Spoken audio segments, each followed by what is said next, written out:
இதே கிட்டேருந்து தொடங்கிறேன். நேரலையில் இருக்கிறாரு. இந்த வாக்குப்பதிவு அல்லது ஒட்டுமொத்தமாக தமிழ்நாட்டில் இப்போது நடந்து முடிந்திருக்கக்கூடிய விஷயங்கள்ல இருந்து உங்களுடைய பார்வை என்னவாக இருக்குது? இது கூடுதலான வாக்குப்பதிவாக இருக்கிறது, அதாவது ஒரு வரலாற்று வாக்குப்பதிவு. ஆனால் இதில் ஏதாவது பேட்டர்ன் அப்படின்னு நம்ம பார்க்க முடியுமா? நீங்கள் எப்படி பார்க்குறீங்க? இல்லை, இப்போ எஸ்ஐஆர் மூலமாக நமக்கு இப்போ லேட்டஸ்ட்டாக ஒரு 10.6 வரைக்கும் போனதாக ஒரு இந்தியா டுடே இது பார்த்தேன், நான் சோர்ஸ் பார்த்தேன். அதில் இப்போ ஒரு 10% மேலே இது டெலீட் ஆகிருக்கு. அப்படிங்கும்போது அந்த 10% அப்போ ஆட்டோமேட்டிக்காக ஆட் ஆகும் அப்படின்றது ஒரு லாஜிக்கலி ஒரு தெரிஞ்ச விஷயம். அப்போ அந்த ஒரு 10% ஏறும்போது நம்ம எல்லாருமே எதிர்பார்த்தது இந்த தடவை எஸ்ஐஆர் வந்ததுக்கப்புறம் பெரிய குறைகள் இல்லை, எங்கேயுமே இந்த பல்காக எங்களுக்கு ஓட்டு காணா போச்சு அப்படின்ற குற்றச்சாட்டுகள்லாம் பெரிய அளவில் வரல. அப்படிங்கும்போது அப்போ இந்த தடவை எப்படியும் 80% தாண்டும் அப்படின்னு எல்லாருமே சாதாரண ஒரு இதுக்கு ஒரு அரசியல் புலமை இல்லாதவர்கள் கூட ஒரு கணிக்கக்கூடிய அளவுக்கு தான் இருந்ததாக நான் பார்க்குறேன். அதனால் இந்த முறை ஒரு வரலாற்றை தொட்ட ஒரு வாக்கு சதவீதமாக இருந்தாலும் அது பெரிய புதுமையோ ஆச்சரியமோ இல்லைன்ற மாதிரி தான் பார்க்குறேன். ஒரு 10% வாக்குகள், அதாவது டூப்ளிகேட் இருந்தது அல்லது இறந்து போனவர்களுடைய வாக்குகள் அளிக்கப்படாமல் இப்படியே காலங்காலமாக இருந்துக்கிட்டு, நீங்கள் நிறைய பார்த்தீங்கன்னா சென்னையிலையும் வாக்கு வச்சுருப்பாங்க, சொந்த ஊர்லேயும் வாக்கு வச்சுருப்பாங்க. 2 இடங்களில் வாக்கெல்லாம் தர ஆதாரம் இணைச்சனால அதெல்லாம் டெலீட் பண்ணுற மாதிரி ஆயிடுச்சு. இப்போ சொல்லப்போனால் எனக்கு நான் வீடு மாறி ரொம்ப வருஷமாக என் பழைய ஓட்டை நான் மனு கொடுத்தும் அழிக்காமே வச்சுருந்தாங்க. இந்த முறை தான் அது டெலீட் ஆகிருக்கு.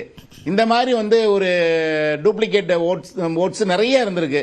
அப்புறம் இறந்தவர்கள் விடுபட்டு போனது, வெளிநாட்டுக்கு போனவர்கள் இப்படிலாம் களை எடுத்து ஓரளவுக்கு இந்த முறை குற்றச்சாட்டுகள் இல்லாத ஒரு வாக்காளர் பட்டியல் ரெடியாக இருக்கு. அப்படிங்கும்போது அந்த வாக்கு விகிதம் அதிகரித்தது அப்படின்றத நான் ஒரு புதுமையாவோ ஆச்சரியமாவோ பார்க்கல. ஆனால் இந்த மாதிரி விஜய் வந்தனால நம்ம பல பேர் நினைக்கிறது ஒரு வேளை வெளிநாட்டில இருந்து ஃப்ளைட்டாக இறங்கிட்டாங்க, வெளியூரில் வெளி மாநிலங்கள்ல இருந்தவர்கள்லாம் இறங்கிட்டாங்க அப்படின்ற மாதிரியான நான் அப்படி பார்க்கல. நான் இது இன்னும் எப்படி பார்க்கலாம்னா, ஒருவேளை எப்படி பார்க்கலாம்னா, கொங்கு மண்டலத்தை பொறுத்தவரை ஏன் அது கூடுச்சு அப்படின்றதுக்கு நம்ம ஒரு ஆராய்ச்சிக்கு போனோம்னா, கொங்கு மண்டலத்தில் 2 கட்சிகளுமே பரவலாக பணம் கொடுத்துருக்காங்க. 2 பிரதான கட்சிகளுமே பணம் கொடுத்துருக்காங்க. ஸோ அதனால 2 பேர்ட்டையும் பணம் வாங்கினவங்க நீங்கள் ஓட்டே போடாமல் இருந்தால் 2 கட்சிக்காரர்களும் சண்டைக்கு வருவாங்க. அப்படிங்கும்போது ஒரு அலுப்பா இருந்தா கூட பரவாயில்ல, அலுப்புனால போடாமல் இருக்கவர்கள், விருப்பம் இல்லாமல் போடாமல் இருந்தவர்கள் கூட இந்த முறை பெருமளவு வாக்கு செலுத்தி இருக்கலாம். ஓகே. ரெண்டாவது, விஜய்க்கான வாக்குப்பதிவு ஒரு ஆர்வத்தோட ஒரு குறிய அளவில் அதுவும் கூடியிருக்கலாம். இதெல்லாம் வச்சுதான் கொங்கு மண்டலத்தில் சில இடங்களில் 90% நான் பார்த்தேன். ஓகே. அந்த மாதிரி ஒரு அதிகப்படியான வாக்குப்பதிவு கொங்கு மண்டலம் நடந்ததுக்கு அது ஒரு காரணமா இருக்கலாம் நினைக்கிறேன். ஓகே. தென் மாவட்டங்களையும் பணம் கொடுக்கல, தென் மாவட்டங்களையும் டேட்டா கூட நம்ம இப்ப ஸ்கிரீன்ல பார்க்கலாம்.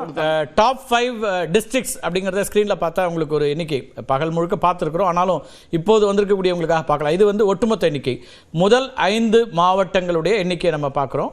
அப்படி பார்க்கும்போது இதில் அதிகபட்சமாக வந்திருக்கிறதுல கரூர் இருக்கிறது, அதே போல் சேலம், தருமபுரி, ஈரோடு, நாமக்கல் இதெல்லாம் மாநில சராசரியை விட கூடுதலாக இருக்க பார்க்குறோம். கரூரில் 91%, சேலத்தில் 90%, தருமபுரியில் 89%, அதே போல் ஈரோடில் 89%, நாமக்கல்லையும் அந்த மாதிரி 89%. இதெல்லாமே மாநில சராசரியை விட கூடுதலாக இருக்கக்கூடிய மாவட்டங்களுடைய எண்ணிக்கை. இதில் திருப்பூர் தொடக்கத்தில் ரொம்ப அதிகமாக இருந்தது, அதுக்கு பிறகு அவங்க 88 அந்த ரேஞ்சில் இருக்காங்க. இதுதான் இப்போ இருக்கக்கூடிய எண்ணிக்கை. ஆனால் நீங்கள் சொல்ல மாதிரி எல்லாமே மேற்கு மண்டலமாக இருக்குது.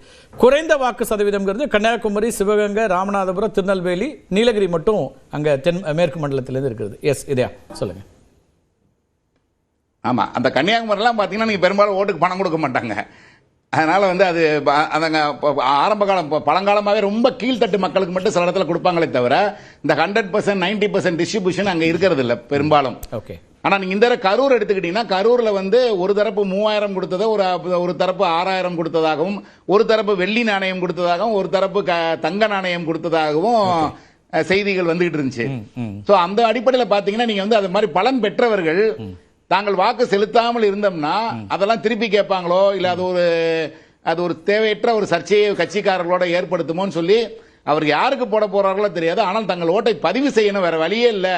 நம்ம வீட்டில் படுத்திருக்க முடியாது, இல்லை வேலைக்கு போக முடியாது, இல்லை வெளி மாவட்டங்களுக்கு போய் வேலை பார்க்குறவங்க கூட திரும்பி அந்த ஓட்டை செலுத்துற மாதிரியான ஒரு கட்டாயம் அங்கே நிச்சயமா ஏற்பட்டிருக்கும். இது மாதிரியான புரிதல் மட்டும்தான் நமக்கு ஒரு லாஜிக்கலி இருக்கு. இல்லைன்னா அதுக்கு வேற ஒரு தமிழ்நாட்டில் அவர்கள் ஒரு வேற மாதிரியான மனிதர்கள் அப்படிலாம் நம்ம பிரிச்சு பார்க்கறதுக்கான வேலை இல்லை, இது ஒரு சமூகம் சார்ந்தது, இது ஒரு ஏரியா சார்ந்தது, ஜியோகிராபிக்கலா அவங்க டிஃபரெண்ட் அப்படின்னு என்ற அளவுக்கு ஓகே அப்படி பார்க்க முடியாது. இது வந்து இந்த வாக்கு சதவீதம் என்ன செய்தி சொல்லுதுன்னு நினைக்கிறீங்க? நீங்க வந்து மண்டல ரீதியா நீங்க வந்து கள ஆய்வுகளை மேற்கொண்டிருந்தீங்க. இப்போ இன்னைக்கு வாக்குப்பதிவுலாம் முடிஞ்ச பிறகு உங்க கள ஆய்வோட ஒட்டி போறதா இருக்குதா? எப்படி பாக்குறீங்க? இந்த இது எது என்ன மெசேஜ் சொல்லுதுன்னு பாக்குறீங்க? இல்லை, இதில் வந்து நம்ம வந்து இப்போ போலிங் எவ்வளோ போகும் அப்படின்றதுக்கு நம்ம கருத்து கணிப்பு நடத்துறது இல்லை. நம்ம வந்து எப்படி எவ்வளோ போலிங் நடந்தாலும் அதுக்கேற்ற போலிங் நடக்கும் தான் நான் பார்க்குறேன்.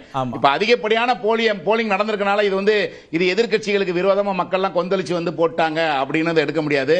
விஜய்க்கு ஆதரவாக எல்லாரும் திரண்டு வந்து போட்டுட்டாங்கன்னு எடுக்க முடியாது. விஜய்க்குரிய ஆதரவு நான் ஏற்கனவே சொல்லிட்டேன், 25% வரைக்கும் போகலாம். சென்னையை பொறுத்தவரை 30% தாண்டலாம் அப்படின்னு சொல்லியிருக்கேன். அந்த அளவில் தான் அது நிற்குமே தவிர அதை தாண்டி விஜய் வாக்குகள் போகிறதுக்கான சாத்தியக்கூறு இல்லை. அதே மாதிரி எங்கே அந்த வாக்கு சதவீதம் நீங்கள் ஒரு 10% ஏறி இருந்தாலும் அது அதே ரேஷியோவில் தான் ஏறி இருக்கும். திமுகவுக்கு போகிற ஓட்டு திமுகவுக்கு போயிருக்கும், அதிமுகவுக்கு போகிறது அதிமுகவுக்கு போயிருக்கும். ஏன்னா நீங்கள் ஒரு பணத்தால் ஒரு இது வந்துச்சுன்னா இது நிச்சயமாக வந்து விஜயை தாண்டி அதிமுக திமுகவுக்கு இன்னும் சில பெர்சன்டேஜ் கூடலாம். அந்த மாதிரியான மாவட்டங்களில் பணம் அதிக விளையாடிய இடங்களில் வந்து விஜய்க்கான வாக்குகள் தாவேக்கான வாக்குகள் கொஞ்சம் குறைய வாய்ப்பு இருக்கு. ஏன்னா இது பழைய நான் பண்ண கருத்து கணிப்புகள்லாம் வந்து விஜயகாந்த் கட்சிக்கெல்லாம் சீமானுக்கெல்லாம் பார்த்துருக்கேன். எங்களுக்கு வந்த சதவீதத்தை விட கடைசி நேரத்தில் ஒரு 2-3% குறைஞ்சிரும். சமீபத்துல பார்த்தோம் 2019 அவருக்கு எல்லோருமே சொல்லப்பட்டது 8-9-10%, ஆனா வந்தது அதை விட குறைவா வந்தது. அது நம்பர் பெர்சன்டேஜ் கம்மியா தான் வந்துச்சு. ஆமா, உண்மை. ஆமா, அந்த மாதிரி தான் வரும். இப்ப நீங்க வந்து இதை வந்து நீங்க என்ன நினைச்சு நீங்க இப்ப நான் ஒரு கருத்து கணிப்பு பண்ணலாம்னு ஒரு பிளான் பண்ணிட்டு இருக்கேன். ஒரு சுவாரஸ்யத்துக்காக ஒரு 2 நாள் முடிஞ்சதுக்கு அப்புறம் நம்ம போன சில ஏரியாக்களுக்கு போய் நீங்க யாருக்கு போடலாம்னு இருந்தே கடைசி நேரத்தில் மாத்தினீங்களா என்னன்னு ஒரு ஆய்வு மேற்கொள்ளலாம்னு இருக்கோம். ஒருவேளை அதுல ஃபேக்ட மக்கள் சொன்னாங்கன்னா ஒரு சுவாரஸ்யமான தகவலை நம்ம வெளியே ஷேர் பண்ணலாம். ஓகே, பேசலாம். முதல் கட்ட கருத்தா எடுத்துக்கிறேன். ஆர்கே, நீங்க எப்படி பாக்குறீங்க இந்த டேட்டா? இதுல ஒன் மோர் ஃபேக்டர் நான் வந்து காலையில இருந்து பேசாம விட்டோம். அதாவது போலிங் பூத்ஸ் வந்து நம்பர்ஸ் காலையில இருந்து பேசினதையும் நீங்க பேசலாம். ஏன்னா மாலையில வரக்கூடிய ஆடியன்ஸ் வேறதான், அதனால நீங்க அதை சேர்த்து சொல்றதுலயும் தப்பு இல்லை. இது ஒண்ணு மட்டும் அடிஷனலா சொல்ல வேண்டியதா இருக்கு. 75,000 பூத் வந்து இருந்திருக்கிறது. கிட்டத்தட்ட 6,000 சொச்சம் பூத் வந்து அதிகமா இருக்கிறது. அதாவது 75,035 பூத் இந்த முறை இருக்கிறது.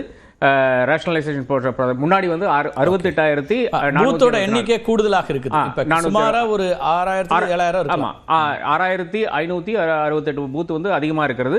முன்னாடி வந்து 1000 வாக்காளர்கள் வந்து ஒரு பூத்துக்கு இருப்பாங்க. இப்போ வந்து 800 வாக்காளர்கள் தான் இருக்கிறாங்க. அதுல வந்து இப்போ அது ஒரு கன்வீனியன்ஸா மாறுதுன்னு சொல்றேன். அதாவது பல இப்ப சென்னையில வந்து சிலர் எல்லாம் கம்ப்ளைண்ட் பண்ணாங்க, பெரிய கியூ இருக்கு, ஆமுத்துனா வந்து 30 செகண்ட் ஆகுது, நல்லா கம்ப்ளைண்ட் பண்ணிட்டு கியூல நிக்கிறது கஷ்டம்னு சொல்லிட்டு இருந்தாங்க. பட் அதை தாண்டி கூட இது ஒரு ஃபேக்டரா நான் பாக்குறேன். ஏனென்றால் 6,000 பூத் என்பது நிச்சயமாக அது ஒரு வரவேற்கத்தக்க ஒரு விதமாக இருக்கிறது. ஏனென்றால் மக்களுக்கு எளிதாக வாக்களித்து போகக்கூடிய ஒரு வழி இருக்கு. ஒண்ணு. ரெண்டாவது வந்து ஒரு 3 கார்னர் ஒரு தீவிரமான ஒரு 3 கார்னர் ஃபைட்டாக நாம எடுத்துக்கொள்ளலாம். அதாவது விஜய் நேத்து வந்து ஆளான கூட இன்னைக்கு பாராட்டத்தக்க அளவுக்கு வந்து இளைஞர்களை வந்து கொண்டு வந்திருக்கிறார் என்பது நாம் மறந்துவிட முடியாது. குறிப்பாக கேடிசிசியில் சென்னை, காஞ்சிபுரம், அதே மாதிரி திருவள்ளூர், செங்கல்பட்டு இந்த ஏரியாஸ்ல டெஃபினட்டாக கொண்டு வந்திருக்கிறார். அவர்களும் அந்த ஏதோ ஒரு கல்ட் மாதிரி ஒரு வெள்ளை சட்டையும் பிரவுன் ட்ரௌசரும் போட்டு வந்து நின்றுக்கிறார், காக்கி ட்ரௌசரும் போட்டு வந்து நின்றுக்கிறார். அதையும் நாம் பார்த்து கொண்டு தான் இருக்கிறோம்.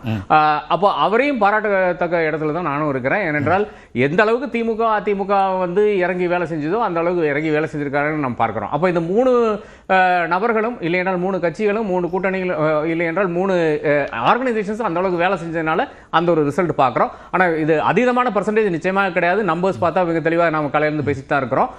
அந்த எண்ணிக்கை கூட நம்ம இப்போ டேபிளில் பார்த்துடலாம். ஒரு கூடுதலாக அதை வச்சும் நம்ம விருந்தினர்களுடைய அந்த பார்வையும் எடுத்துடலாம்.